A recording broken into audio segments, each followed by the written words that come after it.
Hello mga ka-DJ, mga ka-listeners, mayong adlaw, mayong gabi kanatong tanan no. Karon no mag-upload sa taog laing drama nga handumanan sa usa ka awit ug kini ang akong soliran. Ako ra na sing giusan no mga ka-DJ, mga ka-listeners no. Bayno di ta maglangan. Dia ang handumanan sa usa ka awit ug kini ang akong soliran.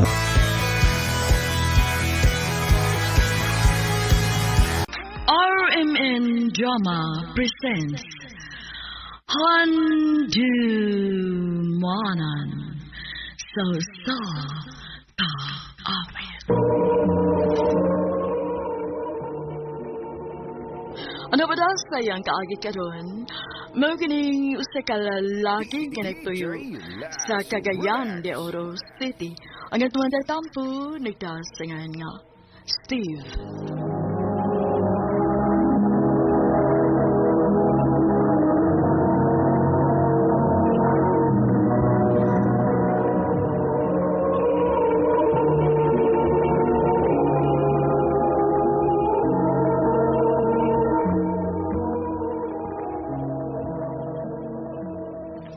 Gupahang terrorist ba no? Lagi bay Binsoy. Pahan yan. Dili gid kalimod. Bright pag yun. Maugid. Swerte gid kayong lalaki nga mauyab niya. Maugid ba yun? Kita ani, ako tum lang kita sa pangando yan na. Aw, ikaw tingali, may chance ka. Anong laris kay arangan kay kagnaong. Unya, maesag ka sa klase. Pero ako ani, murag hanap kayo eh. Hanap kayo. Na? Di na natin manghandoy yung ingon na ba yung klasya sa babae eh. Sakit ang mulaom. Mausap. Oy. Balik na tayo sa classroom. Kumala ang Jesus. Tana. O, tana ba?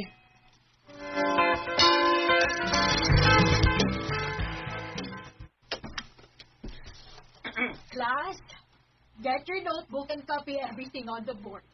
This will be your notes for the upcoming periodical exam. Ma'am. Steve, why naglingkod din eh? Wa man Clarice. Absent pa si Dana. Okay. Pwede ari lang sa ako. Dili magud ko makaklaros giswat sa blackboard. Sure. Why problema? Thank you.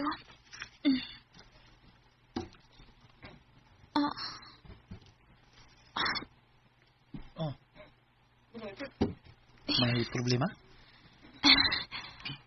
Akong ballpen dili mo agi. Mo ba? Aldo na ko yung extra. Basid ganahan ka. Sure ka? Oh. Kadit. Yaro. Thank you kaayo. Ilisan na ko ni. Ayaw na eh. Napagwidaghan nga mga ballpen sa bahay. Imo na lang na. Thank you. You're welcome.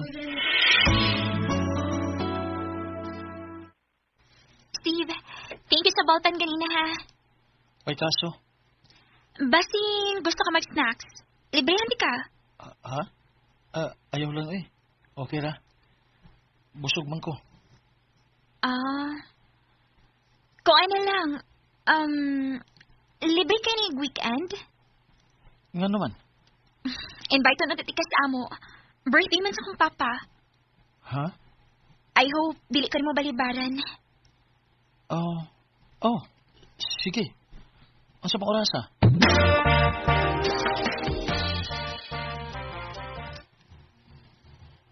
Mo ba? Ginvite ka ni Clarice sa ila? DJ Ubay. Lasso Remix. Birthday ko no sa iyang papa. Hindi man ta ko mo adto kay mauwaw ko. Pero di pa sa pabalibad. Ako pa ni mo no? Adto, oy. Si Clarice na nang nag-invite ni mo.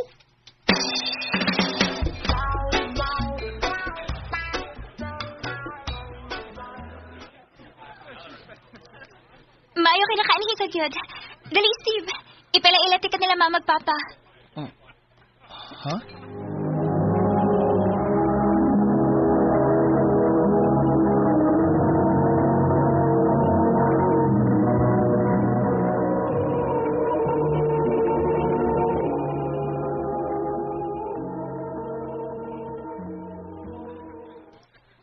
Nice to meet you, Steve. Nice to meet you, sad, madam. Mura ganahan ko nimo para sa akong anak. Oh, unsa, sir?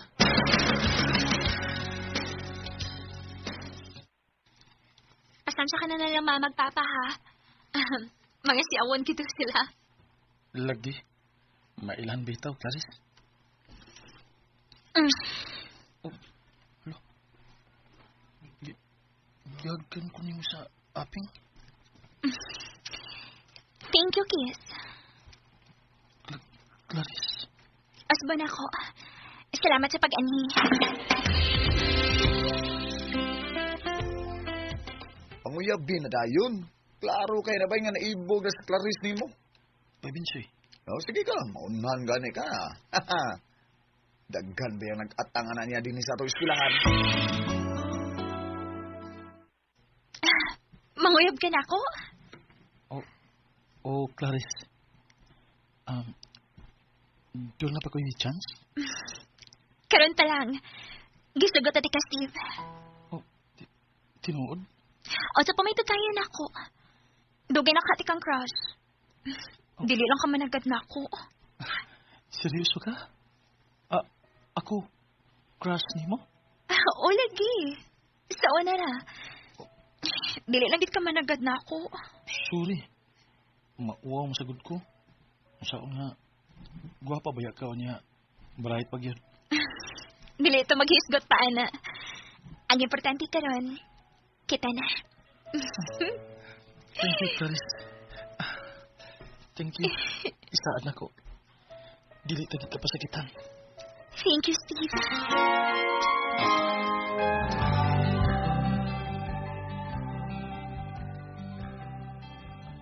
Last na lagi nato bay, sunod tuig bay, o makagraduate na ta. Yes! Taray graduate ba eh? Maragdi na tingali kung makapadayon ba eh? Ano man? Na, lisod na kayo ba eh? Di na makasuporta na ko sila si mama at papa ba eh? No, ano ko na good. Oh, agwanta na lang good. Usa ka tuig na lang bitaw. Ay, wala na sa goy gana ba eh? Makawa mo sa gana nga, kada tuig na lang, sige kong ingon ani ba eh? Sige, permissory, kada exam. Nga, baon pa kin. Ay, Bay, mas maayo pag mundang na lang ko ba eh? Wa pa yun naon ba eh? O, good luck ninyo ni Clarice ba ya? O congrats daan. Luya sa gong binsoy, good. lagi, luig yun. Saan, lisod magid sila. Kunya, dagan silang managsuon.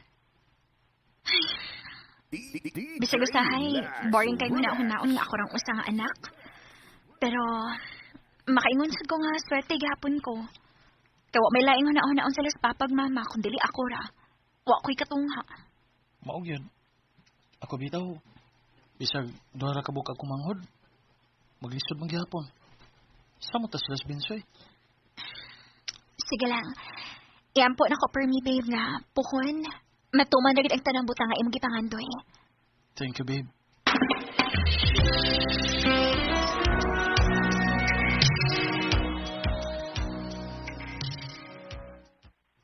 Unsa may plano nimo sa akong anak, Tom Steve? Taon-taon naman sukad mo nakagraduate. Naanasad mo ikaw galingong trabaho. Unsa man, wa pa kay planong pakaslan ang akong anak. Sa pagkakaroon dito, uwa pa. Kuan manggod kini gusto manggod ko nga kung maminyo namin ni Clarice. Doon na namin kuan kining komportabling Pinoyanan. Gusto na kong ihatag niya ang kaharuhay sa kinabuhi. Bilid gyud ko nimo dong. Wa gyud mi masayop sa iyang mama sa pagsalig namo nimo. Mahal kaya ako si Clarice dito.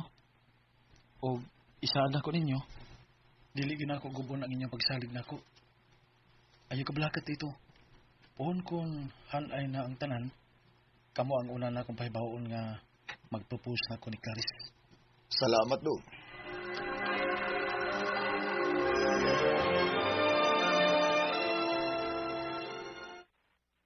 Nak, wa naman kay tarong pahuway ang imong kalaki, uy. Hago na gani kayo ka sa imong usa ka trabaho, uya. Nagdugang pag yung kagaing trabaho. Asa na yung pahuway, ana, uy. Naanad na nilawas na ko pa eh. Pero di na maayo, ha? Okay naman, Miss Mama ni mo, God, eh. ipaimutan man minimo. Nya yung may suon sad. Sa mga trabaho. Kinahanglan gid ko nga maningkamot pa. Kay mag-propose na ko ni Clarice. Uy, mao ba? O gusto na ko nga dalion ni pa kay gamay na lang og kuwang. Mahuman na akong bayad ang house unit nga akong gikuha para namo. Nalipay ko ng balita, Dokta. Klus, abay mo planong mag-propose.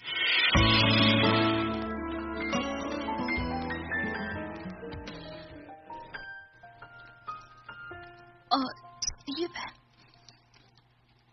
Nganong dunay mga petals sa palibot ni maong restaurant. O nganong kita na may tao din ni. Tungod kay espesyal ning adlaw para nako, babe.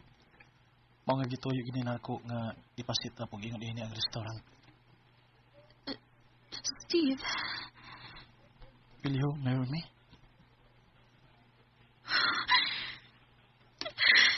Oh God. Yes. Ngano? Steve. Steve, I'm sorry. I'm sorry. Please. Barog na diya. Ano naman? Ano na ko isa ni mo? DJ Naku kayo. Remax. Mabdos ko.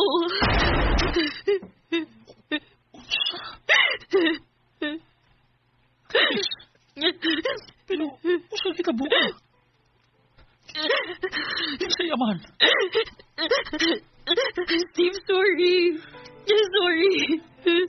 Sayaman. Si Binsoy. Mag 2 months na akong tiyan. Sorry. Pero dali na lang ko kaya mamakakpan mo. Pasaylo ako.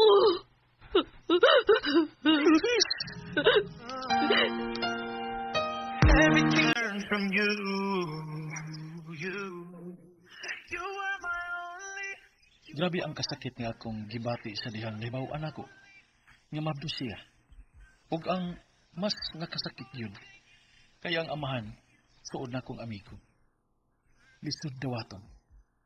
Grabe ang kaguol o disappointment sa iyang mama ug papa niya. Kay ngano kuno nga nahimo to ni Clarice nako.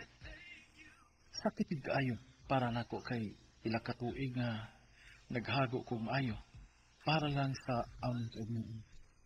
Pero gipulihan lang ko niya sa akong amigo nga standby. Pero wa ko nahimo tungod kay inuyuan man niya ang hitabo niya. Manghinaot na lang ko na magmalipayon sila. Di na lang kutob. Daghang salamat, RMN.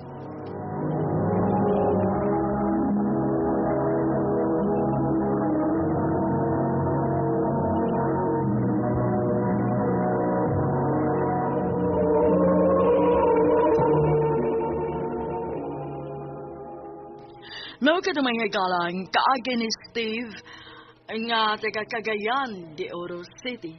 Uban sa awit ngayon kipangayo awit nga nagalahan. Thank you for the broken heart. Ang mga kaagi gibuhatan ni duwa sa radyo ni Jelly Haka ug ubos sa direksyon ni Priscilla Reganas.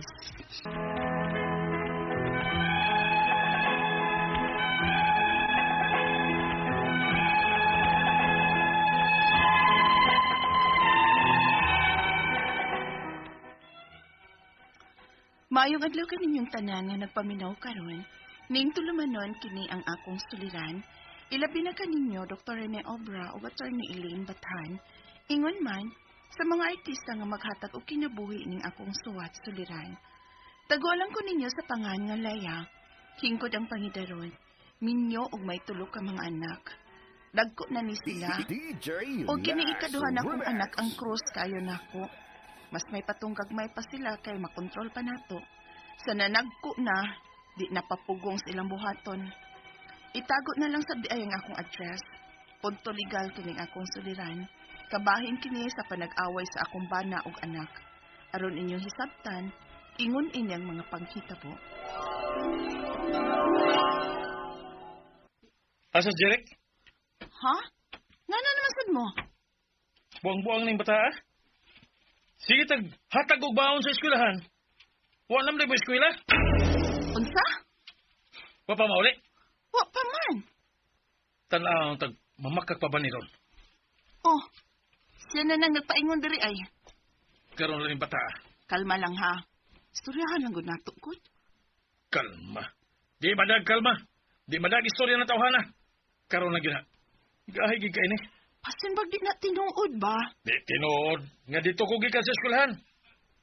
Wa ko na siya musol sa iyang klase. Sukad ganina buntag. Kuyog-kuyog ko na sa iyang mga barkadang adik. Unsa? Amin ko pa. Amin? Manang paros mong ka pa. Husti sad. Gusto ko gusto ka? Oy, kalma lang gud. Di ka gikan. Nga nang wa ka man musol sa iyong klase. Oh. Nahibaong ka. Kung ano nahibaw ko. Ayaw na nagpamakakdo. Kaya dito gugikan sa inyong eskwelahan. Nga nang wa ka man musol sa iyong klase. Sige kag pangayog baon na mo. Animala ka. Unya wala ka musol sa iyong klase. Animal ka na ko. Gisayunan ka sa mong sakripisyo ni mama ni mo? Ha? Husti. Gusto na gud. Jeric, sige na. Sod na sabay.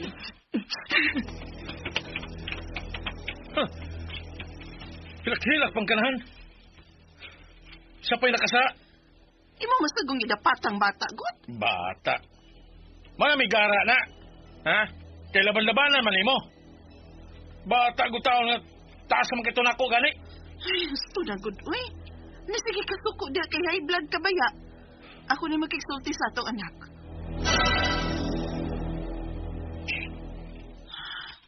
Jeric. Wala na ka musod sa mong klase? Nga naman taon to. Ipa-eskwela man ta ka na magtarong. Ingnan nas papa, ma. Usab gani sa dapat ako. Pusilon yun ako siya. Kay may pusil di ka dong, ha? Jeric?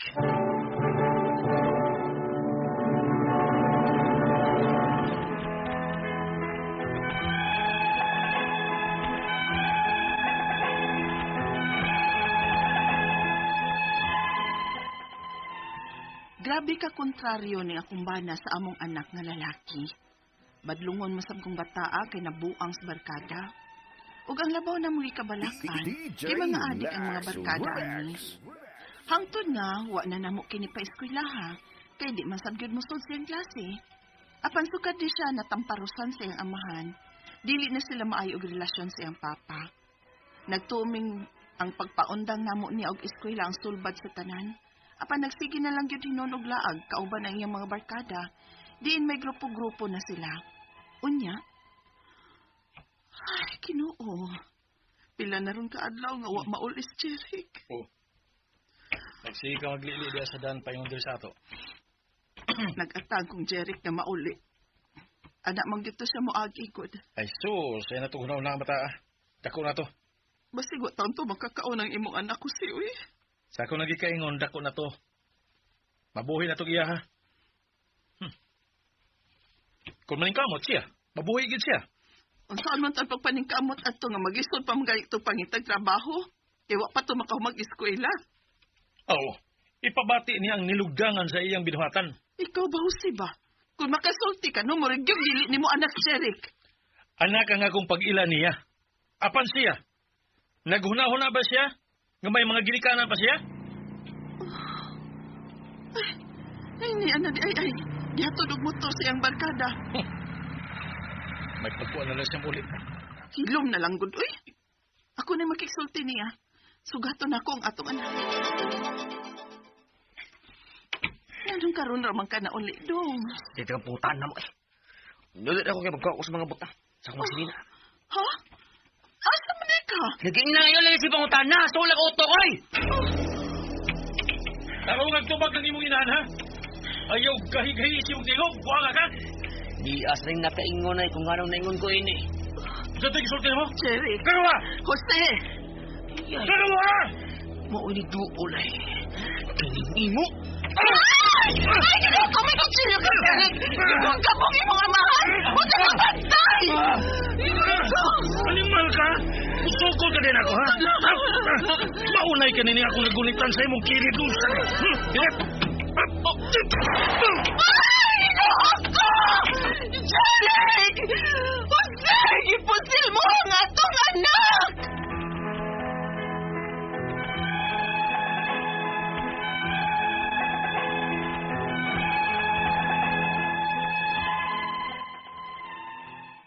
Natapsingan sa pagdunggab sa akong anak ang akong bana, ug napusilan sa akong bana ang akong anak. Gidakop ang akong bana, samtang ang akong anak na hospital. Napanglimutan gyud ang akong bana tungod kay dili na masabot ang utok sa akong anak, tungod sa pagsigi og gamit anang ginadiling drugas. Ang akong mga pangutana mao kining mosunod. Unang pangutana, napusilan sa akong bana ang among anak, ug gidakop ang akong bana. Makasuhan ba gyud ang akong bana nga una mang nanunggab ang among anak niya? Ug sa among anak man sabtong maong armas? Ikaduhang pangutana, wa may kahibaw kung diinto sa akong anak ang maong armas. Makasuhan ba sabang akong anak sa paghupot adto? Nagtuora ba sabang mga pulis nga sa ako tong bana? Kay nga akong bana lagyang nakapusil sa akong anak. Ikatulong pangutana, pwede ba na matrace kung kinsay tag-iya sa armas nga gidada sa akong anak? Kay nahibaw man gyud mi nga dili to iya. Ikaw pa to katapusan. Kung magkagawas na ang akong anak sa ospital, unsa may among buhaton? Kay nagtuo man gyud mi nga naa ni gisudlan nga binuang o tigamitan na ni og ginadiling drugas. Pwede pa nga amo na lang siyang ipapriso, kay lain naman sab ang dagan sa utok. Palihog, tabang gyud tambagi ko. Kini ang akong suliran, Leia. Mayong adlaw mga suking tigpaminaw kini sa attorney Elaine Bathan. Og kinisab si Dr. Rene Obra. Karong adlaw kami sa kuang partner nga usa ka lisensyado nga medical doctor ug ako usa ka lisensyadong abogada ang mohatag ninyo og tambag tubag sa inyong mga pangutanag mga problemang may punto legal. Punto medical, psychological, emotional, behavioral og problema sa mga ginadiling og drugas. So sure yun mo nga ang kanang among mahatag nga tambag ug lisensyado. Yes.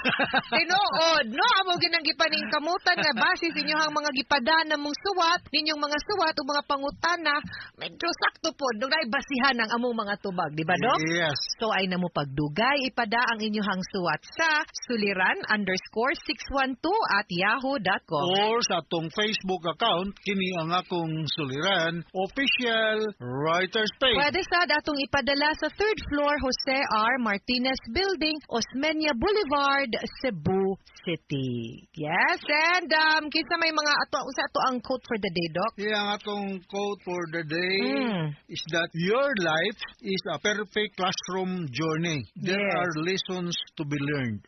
Tinuod.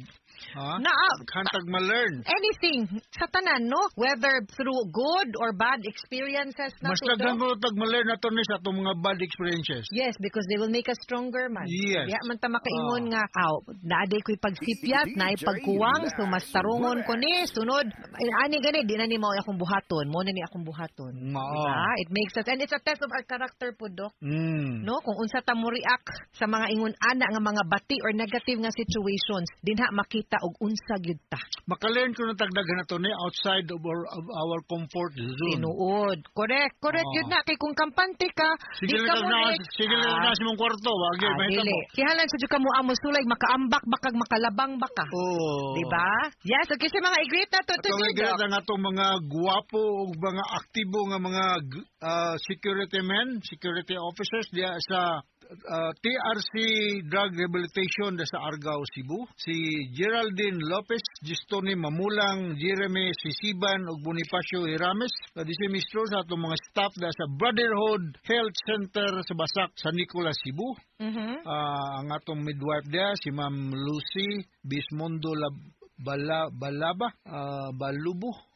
Christine Murillo, atong doktor diya ang Priya Basi, o kining uban diya Almini Alvaro, Acosta Abos, Mira Fuentes, Leonardo Jimenez, Keruga, Fornilius, Liaguso, Ponce, ug si Cruz. Ug ang duol ninyo diya ang Psychiatric Hospital. Kung na may mga problema about psychological problems, you dial 887-4232. Psychiatric, Psychiatric Care Psychiatric Hospital. Usakos mga doktor siya, attorney. Oh, okay.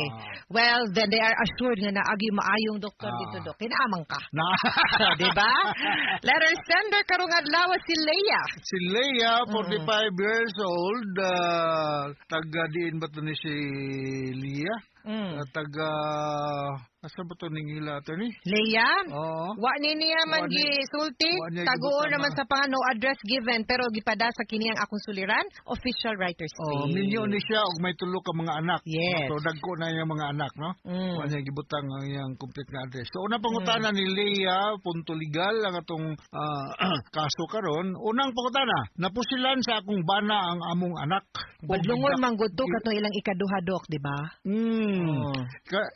Gidakop ang akong bana, nakasuhan bagyod ang akong bana nga una mang nunggab ang among anak niya ug sa among anak man tong maong armas. Okay.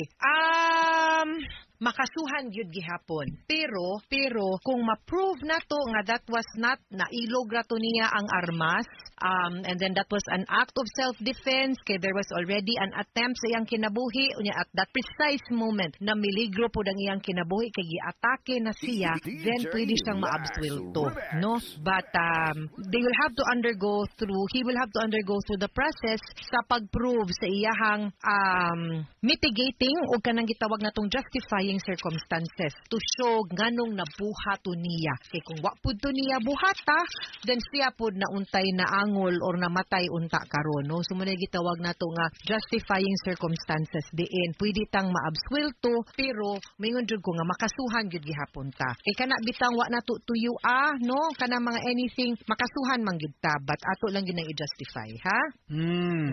Okay, kaduhang pangutana. Wala mi kay bao kung diin to ang akong anak ang maong armas. Makasuhan ba sab ang akong anak sa paghupot adto nga nagtuo ba sab ang mga pulis nga sa ako tong bana kay ang akong bana lagi ang nagkapusil sa akong anak. Well, we will have to prove no nga of course makasuhan for illegal possession of firearms kay kung kaning mga firearms nato di man ta basta-basta makapalit ani, makakupot ani, makakarry, makagamit ani. Kinahanglan man tag license to own, license to possess, license to carry, no, the firearms. So, ug wala tay klase nga napunay limit as to unsa nga klase nga firearms. So, kung wala ta ana, then illegal possession gid ta of firearms. Aside from the fact nga kung atong gigamit sa di mao. But we'll have to prove no nga sa inyo hagid tong anak makasuhan sad gid siya. Makasuhan, no? Ikatulong pangutana, pwede ba nga matrace kung kinsay tag-iya sa armas nga gidala sa akong anak kay nahitabo manggod ni nga dili ni iya? Pwede kayo kung na-rehistro ni ang armas. Kay kung kaning mga paltik ba, kana ganilang ingon nga paltik nga hinimo, kay kanang mga armas good, naarapoy mga lisensyado nga mga kumpanya nga allowed mo himo, mo distribute ug mo baligya aning mga armas. Kay naama na sila yung mga serial number nga kinahanglan marehistro para matrace sa ato ang PNP, AFP, no, kung kinsay tag-iya ug asa na punta kinsay gibaligyaan ana. Kung paltik ang katong imuhang ang iyahang armas basin maglisod ta og trace kung kinsay tag-iya kay di man na siya rehistrado, di po na siya lisensyado. Pero wasay iltap. Wala pod license to carry, no? Kana wala. So mao nay problema ana. But if you can padara gid na matrace, then better kung matrace unta pay para mas ma-prove nato nga dili gud siya tag-iya. Dili gud imong bana ang tag-iya ang imong yung anak. Okay, ikaw pa to katapos ang pangutana. Kung makagawas na ang akong anak sa ospital, unsa may among buhaton? Kay nagtuo man gud mi nga naa ni gisudlan nga binuang og gigamitan og ginadiling droga. Pwede ba nga amo na lang siya ang ipapriso kay lain naman ang dagan sa utok? Doc, kaya nig rehab, diba? I think we should recommend nga iparehab ning bataa. Kay nag-drugs man. Ipakonsulta din iparehab. Okay, mo umang ginihinungdan ngano na naingon ana na siya. No, I think ang root cause ani is because he is a drug addict and a drug dependent. Yes. Mo nang lahig pangisip, lahig pangutok, lahig batasan, mubuhat nag mga dili mao tungod kay para ma-sustain siguro ni ang iyahang bisyo. But hopefully, di ba do kung ma-address unta ni siya, no? Then probably mas straight ni siya kay daghan man kag mga napasyente, di ba dok, nga natarong. Yes. Oh. But ako lang ipaibalong, before mo qualify ang usa ka drug user nga to sa drug rehab, kinahanglan nga medyo arang-arang na iyang dagan sa pangunahuna. Kay pag sud ba sa drug rehab, daghan ba yung mga house rules nga to be followed, ang mga activities nga kailangan mo participate siya actively. Okay. Dili na kay mo adto lang mo kaon, mo tug, kaon tulog, no? Ay mga activities to be followed. Okay. Mga sukintig paminaw, hinaut unta nga namoy nakutlo na pagtulunan karong adlaw. Kini si Attorney Elaine Bathan. O kinisab si Dr. Rene Obra. Daghan kayong salamat sa inyong pagpaminaw sa atong tulumanon. Hangtod sa sunod nga sugilanon, din higapon sa tuang programa, kini ang akong suliran gikan sa RMN Production Center. Radio mo nationwide, tatak RMN. Daghang salamat ug maayong adlaw.